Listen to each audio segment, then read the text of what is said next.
আজকে মাননীয় রাধাপদ ঘোষ মহাশয়ের বাড়িতে আমরা গান গাইবার সুযোগ পেয়েছি। সত্যি কথা বলতে এত ভালো একজন মানুষ, একজন কীর্তনিয়া। সত্যি কথা বলতে সবার আগে ভালো মানুষ হতে হবে, তারপরে কিন্তু ভালো শিল্পী হতে হবে। কিন্তু সত্যি কথা বলতে উনি সবার আগে একজন ভালো মানুষ, তারপরে ভালো একজন কীর্তনিয়া। ওনার সামনে গান গাইব, কথা বলবো, বিশ্বাস করুন আমার পা হাত পা কিন্তু কাঁপছে অলরেডি। আমি কি ভুলভাল গাইব, কি ভুলভাল করবো আমি কিছুই জানি না। তবে একটা সাহস আছে, আমার কিন্তু একটা মেয়ে ছিল, এখানে এসে জানলাম যে আমার আরও দুটি ছেলে আছে। এই যে একজন এখানে বাঁশি বাজান, ইনি আমার ছেলে, আমাকে মা বলে ডাকছে, এবং যিনি কীর্তনিয়া তিনিও আমাকে মা বলে ডাকছেন। তো এখন থেকে বুঝতে পারলাম যে আমার দুই ছেলে এক মেয়ে। তবে সত্যি বিশ্বাস করুন আপনাদের মতো শ্রোতাদের মাঝে আমি গান গাইতে পারবো, গান গাইব এমন কোনো সাহস সত্যিই আমার নেই। যদি আপনারা আমাকে একটু সহযোগিতা করেন, আমাকে ভালোবেসে আমাকে আশীর্বাদ করেন, আমি হয়তো গাইব। ভালো মন্দ কী হবে জানি না, যদি আপনারা ভালোভাবে শ্রবণ করেন তবেই সেটা ভালো হবে। আমি অনুরোধ রাখবো আমাকে ছেড়ে কেউ যাবেন না, কারণ আমি জানি অনেকক্ষণ ধরে আপনারা বসে আছেন, গান শুনছেন, আপনাদের ধৈর্য হয়তো নেই। তবে আমি চাইব একটু ধৈর্য ধরে আমাকে একটু সময় দেবেন। বড় আশা করে আপনাদের মাঝে এসেছি, এই আশা রেখে আমি শুরু করছি আমার মূল অনুষ্ঠান। সবাই মিলে একটু আশীর্বাদ করবেন।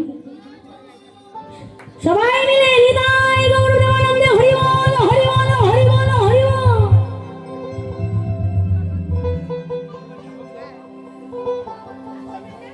ভাই ভোকালটা একটু হার্ড হচ্ছে, একটু দেখো না কিছু করা যায় কিনা। ড্রাই হয়ে যাচ্ছে, হ্যাঁ একটু দেখে নিন। আমাদেরকে এক একটা করে গানে যেতে দেবেন, আপনাদের পছন্দের গান আমাদেরকে জানাবেন। আমাদের সেই গান জানা থাকলে নিশ্চয়ই আমরা গাইব। মন ভরে গেছে আপনাদের মুখ দর্শন করতে পেরে। চলো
না